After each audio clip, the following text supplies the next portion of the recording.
playing Pokemon Diamond the other day when I noticed something weird on Route 215. Both Geodude, a rock-type Pokemon, and Ponyta, a fire-type Pokemon, can be encountered here. A route that literally always rains. Shouldn't they be weak to water? And this got me thinking, what other places in Pokemon do Pokemon weirdly appear in? So I decided to make 8 categories for weird places Pokemon can be found in. We have Pokemon in the wrong weather, Pokemon that break the lore, ones with strange exclusive locations, ones that are not native to the region, Pokemon found way too early, Pokemon found way too late, ones that appear under weird circumstances, and ones that only show up at weird times. And at the very end of this video, I'm going to go into the game and catch the weirdest one of them all. But first, we have to find which one is the weirdest. And this video is sponsored by Gameloft. Did you know I actually hold one of the fastest times to beat Pokemon Red on speedrun.com? I finished the game in 1 hour and 55 minutes, ranking 160th in the entire world. So if you're like me and love speedrunning games, the Disney Speedstorm is perfect for you. It's a fast-paced, hero-based comic racing game set on high-speed tracks inspired by iconic Disney and Pixar worlds. You can race as fan-favorite characters like Baloo from The Jungle Book or even Emperor Zurg from Toy Story. And the coolest part, each racer has their own unique ability, like Stitch Experiment 626 ability, where he can shoot laser beams at his opponents, or Snow White's Kind-Hearted ability, where she's seen some woodland critters that carry her in front of the next racer, which is honestly really cute. And with the latest Zootopia update celebrating Zootopia 2, Judy, Nick, and Flash have all joined the roster, along with a new Zootopia map. And from December 19th to the 27th, you can take part in the Zootopia Speedrun Challenge on speedrun.com to get the fastest escape suspect time as Zootopia officers. So you can be one of the fastest players in the world like me and with some awesome rewards, and even a cash prize for the winner. It's free to play on PC, console, and even mobile on iOS and Android with full crossplay and cross-save support. Plus, new seasons roll out all of the time, so the game always stays fresh. So download Disney Speedstorm today. Use the link down below in the description, or use the QR code right here. And use this code in-game to redeem some awesome gifts. And huge thanks to Gameloft for sponsoring this video. Now, let's get back into it.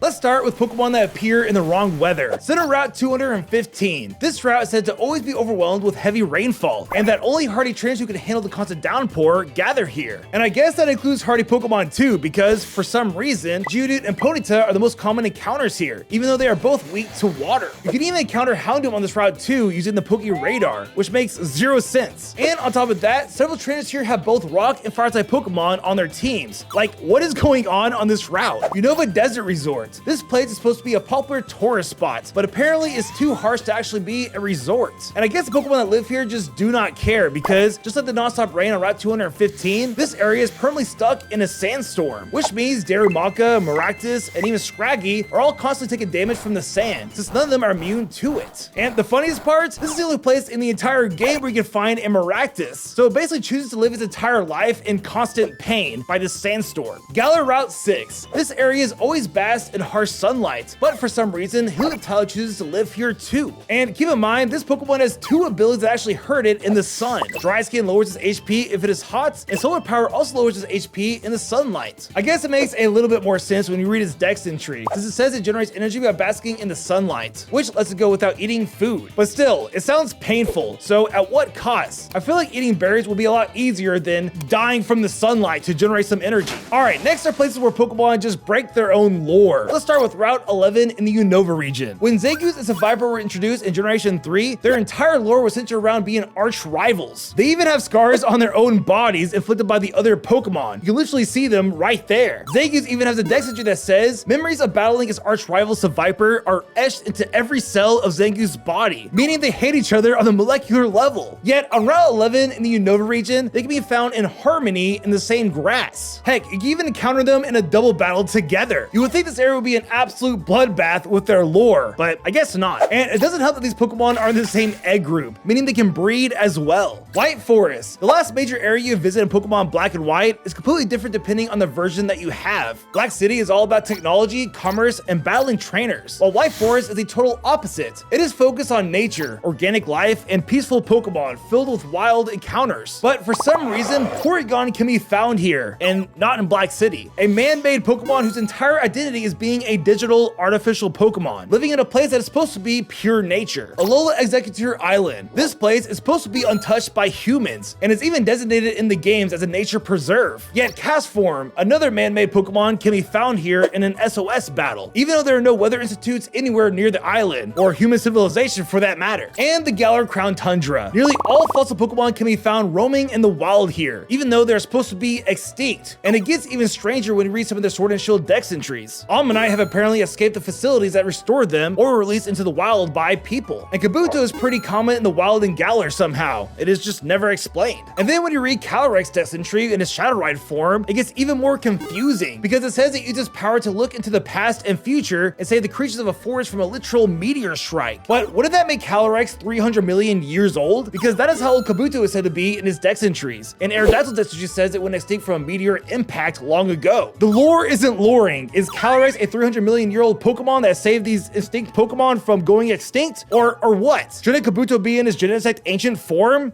I don't know, it doesn't make any sense. Now let's do Pokemon with weird exclusive locations, starting with Viridian Forest and Elix Forest. In the Johto remakes, you can encounter Hoenn and Sinnoh Pokemon by playing different radio stations from their region. And probably the weirdest one of them all is Numel. You can only find Numel in Viridian and Elix Forest by playing the Hoenn sound. And keep in mind, this is a Pokemon with a Dex entry that says it stores boiling magma. Its evolution has a volcano inside its body that reaches 18,000 degrees Fahrenheit, basically as hot as the surface of the sun. Yet for some reason, it chooses to be exclusive to forests in these regions. Like, okay. Celadon City. In the original games, you could fish in the small pool of water by the game corner to get pretty expected Pokemon, like Magikarp, Poliwag, Goldeen, or even a Slowpoke. But in the Generation 2 games, when you visit this area again, you can only encounter Grimer and Muck by swimming in this water, basically making Celadon City an exclusive location for these Pokemon. And keep in mind, the Johto games take place 3 years after the events of the Kanto games, so I guess Celadon City has gotten overwhelmed with pollution or something if these Pokemon are the only Pokemon that spawn here now. Kanto Victory Road. Even in the original games, legendary Pokemon had their own unique locations. Mewtwo is found deep in Cerulean Cave, Zapdos is found at the power plant. Even Articuno had his own island with an icy cave, one of the least popular legendary Pokemon from this era. But Moltres, it is just placed in Victory Road like an afterthought. It's just standing there with a random guard spec item sitting next to it, an item that no one ever uses. I feel like this is more evidence that Arcanine was supposed to be the fire legendary Pokemon for these games, especially how bad Moltres' original learn set was. It learned Leer at level 51 and Agility at level 55. Just useless moves, honestly. It did get its own location in the remakes though on Mount Ember in the Civi Islands, making its placement a little less weird. But wouldn't that make it a Civi Island Pokemon and not a Kanto Pokemon anymore? So it's still kind of weird. Hoenn Mirage Island. This is the rarest location in all of Pokemon because every day you get a 1 in 65,000 chance of seeing if this old man spots the island. And the odds only improve to about 1 in 11,000 if you have a full party of Pokemon. And for some reason, this very sacred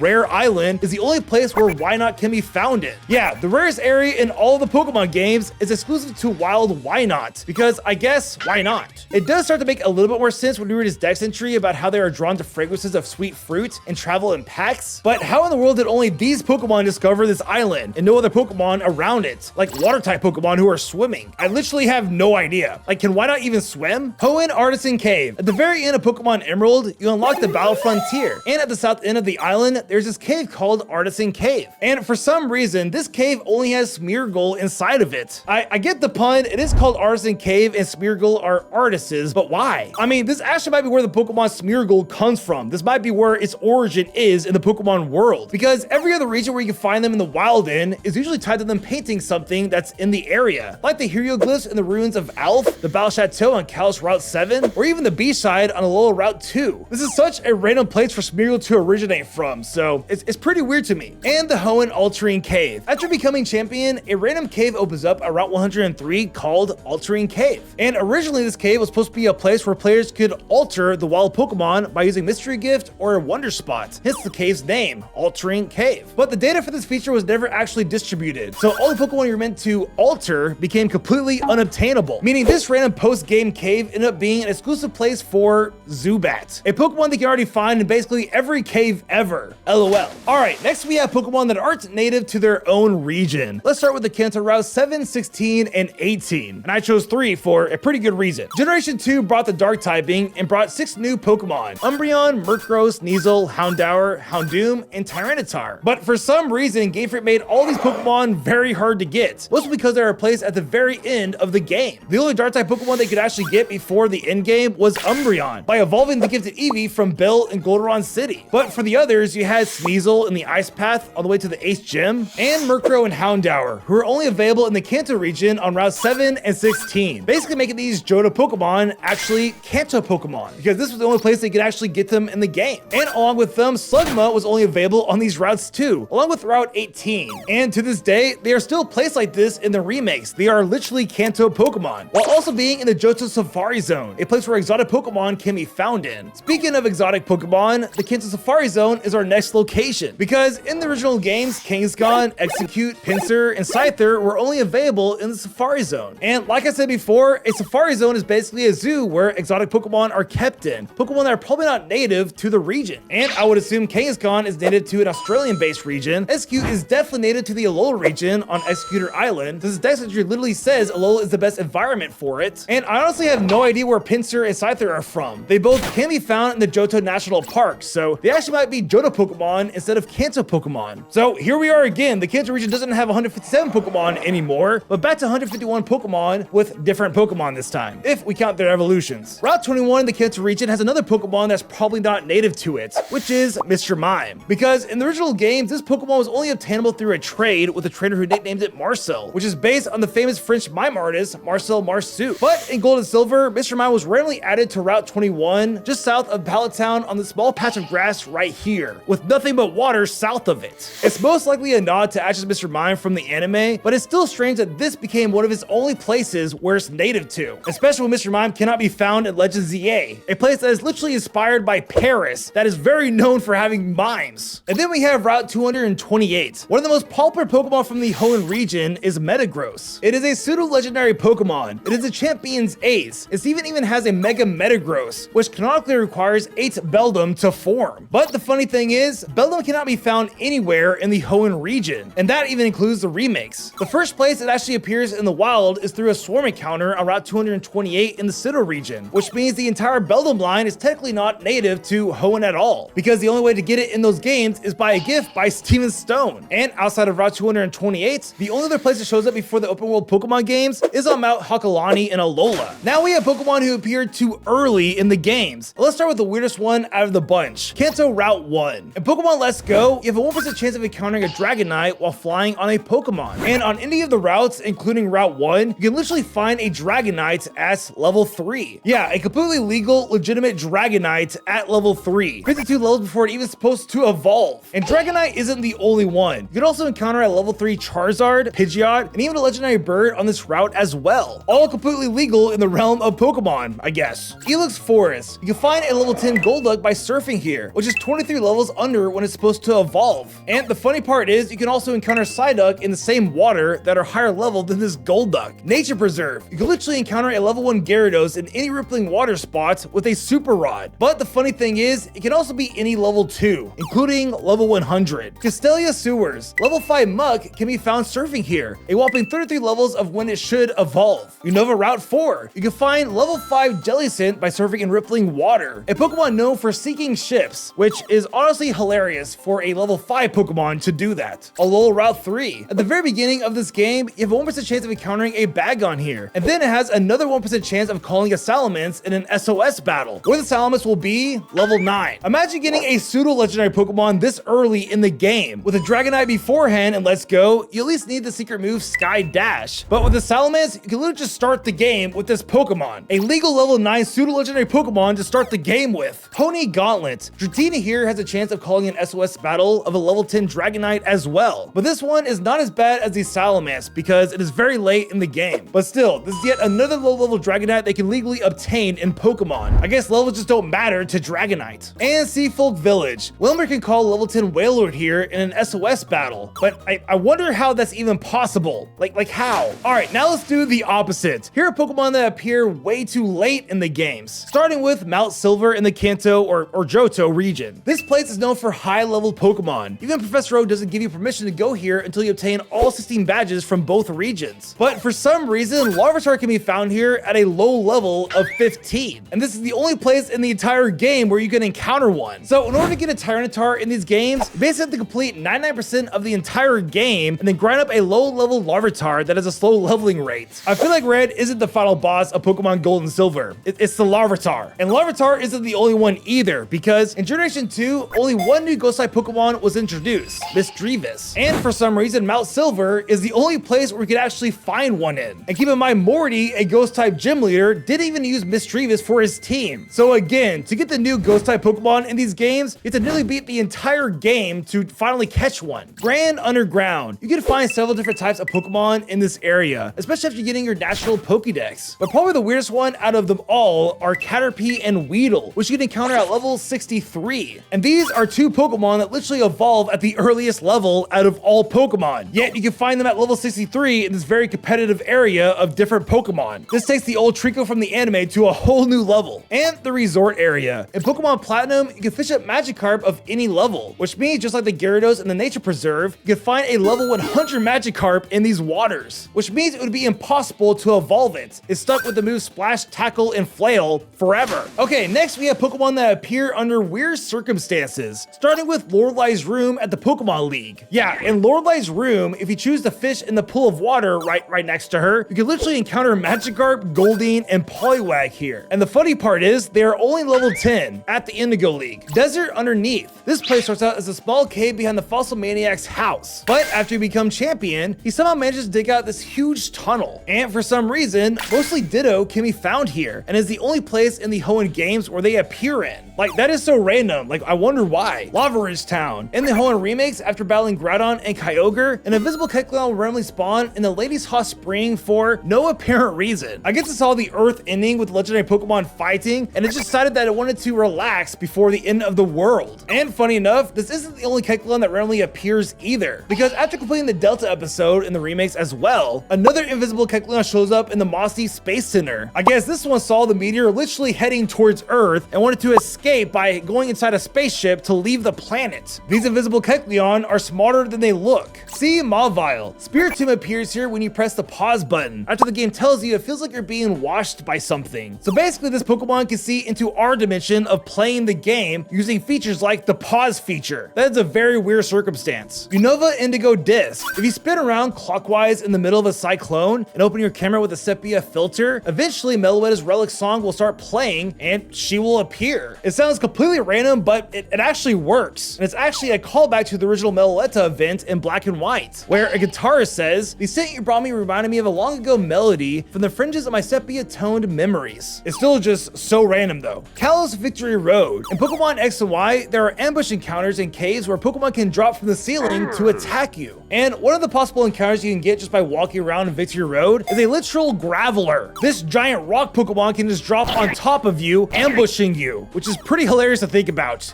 You'll just die. Galar Balamir Lake. Keldeo will appear if you cook curry while having the other Swords of Justice Pokemon in your party. Yeah, that's all it takes for a mythical Pokemon to get nowadays. Just cooking some curry in a lake. And for our last category, we have Pokemon that appear at weird times. Let's start with the dark caves in the Johto region. Wobbuffet is a Pokemon that hates light and shock, and it desperately tries to keep his pitch black tail hidden. So not only can you encounter Wobbuffet at night, but also only appears in caves. So it basically needs double darkness just to feel safe. Speaking of dark caves, the Johto caves get even weirder, especially when you consider Absol's entire lore, because Absol is a Pokemon that only appears before natural disasters, and in most regions, it's usually pretty rare, only showing up on a route or two. But in the Johto remakes, for some reason, you can encounter Absol in every dark cave in the entire region by playing the Hoenn sound. So now I'm wondering what kind of natural disaster is headed for Johto with this many Absol running around. And lastly, we have Undella Bay. You can encounter a specific Pokemon with a specific ability and a specific gender on a specific day of the week and a specific location and a specific version of the game. And yeah, I'm not just making this up. This is a real thing in Pokemon Black and White, with the Pokemon being Jellicent with its hidden ability that is male on a Monday in Black 2, and a female Jellicent on Thursday in White 2. This might be the most specific encounter in all of Pokemon. Like, I'm not even kidding. And like I said in the beginning of this video, I'm going to pick the Pokemon in the weirdest place and catch it in the game. And I decided that that Numble here spawning in Elix Forest is incredibly weird because for one, it is a fire type Pokemon in a forest with water. And for two, its presence alone should be enough to burn all of the trees down along with all the bug type Pokemon who live there. So I booted up my Heart Gold game, flew to Elix Forest, and used the Hoenn sound until Numble finally appeared. And well, I caught it. And now I'm the proud owner of the Pokemon that appears in the weirdest place in the entire series. But let me know in the comments if you think a Pokemon is even weirder from this video. And try catching it yourself and send me pictures of it on Twitter or in my Discord channel link down below.